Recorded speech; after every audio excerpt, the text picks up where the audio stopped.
This is DJ Freecity. Just do business.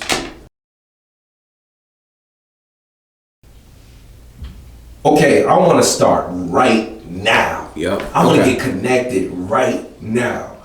Where do I go online? Who do I connect with? Where do I go? Do I know you? Do I gotta find you? No, you can't. I mean, you could find me. You co-sign me, or how does it? Like, what are the other ways? No, everybody's independent contractor. So you can just Google experiential marketing agencies, and you'll get a list, or might get a few hits that are in your area, and just create profiles. As simple as that. Just go online, find these companies that these staffing agencies, create a profile, and then you're on their email list, and from there. Okay. So a profile. Break that down. Okay, so a profile is essentially. We gotta have the breakdown. Okay. You gotta understand. Some people want to know, like, break all of it down to where a person in the lamest terms can understand. Okay, so creating a profile. So with these marketing agencies, what site I go to create a profile, or it's just the website? You just Google experiential marketing agencies. I could throw out some companies, but they're not paying me to do that, so I'm not gonna do that. But you can. Facebook is a great resource. I get a lot of stuff from brand ambassadors of Atlanta.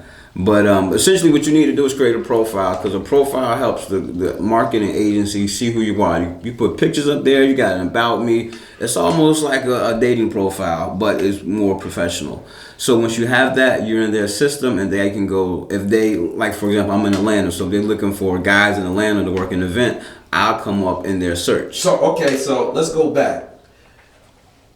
You say pictures. Yeah. Are these professional pictures? They don't have to be. Just good pictures, What would you do?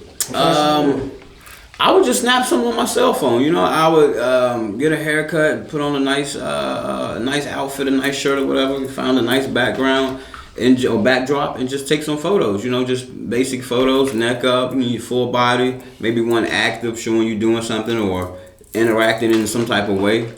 So like, could you have dreads or a full beard, or have you seen that, or is it any discrimination when it comes to beards or whatever with marketing? Because I know you got to look like a certain type, right? Yeah.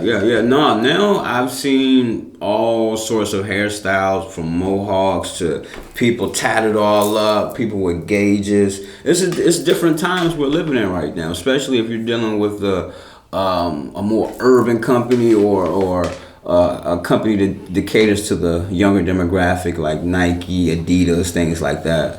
Right. So like with Nike, okay, give me a like, who would Nike hire? You would think, what would they go for? Like, just anybody, or Nike goes for somebody who can. Is it a look athletic, or could they be fat? Like, I'm not fat shaming. I'm just saying, like, I wouldn't say. I would say it's about what you can bring to the table. It's about business. It's business, so it's about money. Can you generate us money? So regardless of how your body looks on the outside, can you make us money?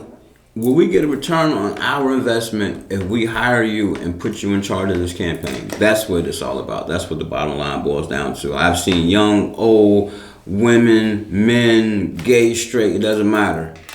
All in this industry, all doing the same thing, getting to the money.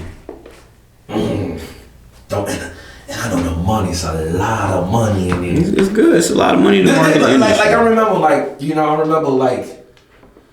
I was talking to a friend one time, and they said, like, they be making a lot of money in the brand world, right? And they said people that see them, right, doing branding, and they be like, hey, you need a job? You want me to hire you? Like, they think they're broke. You ever been through that? Little do they know, they probably make more than them.